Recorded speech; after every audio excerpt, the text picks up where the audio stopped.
Hi there, welcome back to my channel. Today I will show you a simple, really simple step how to replace the washer cap on your Megane 3.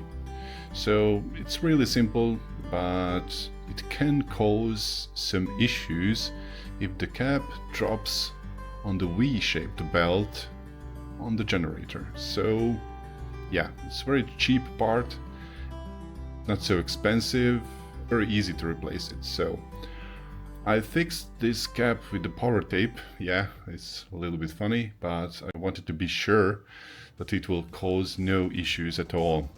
So I will remove the cap. First I will remove power tape itself, and I noticed that somebody fixed it with this screw inside to fix the cap, and also there is a built-in dipstick to check the level of the washer tank. So yeah, we need to remove that as well.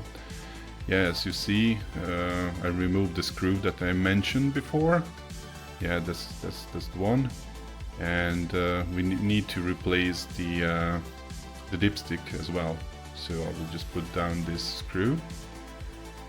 We will come back to that later, and after that I was able to remove the cap holder and the dipstick as well.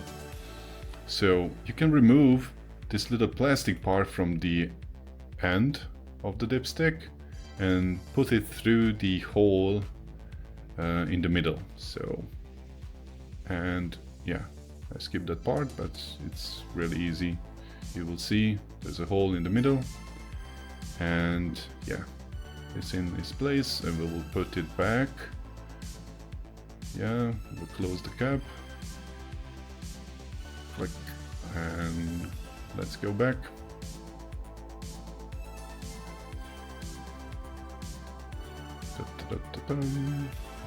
Okay, and as I already mentioned, there is a hole that was made with the screw. Somebody fixed it for security reason, I don't know, but I also put it back.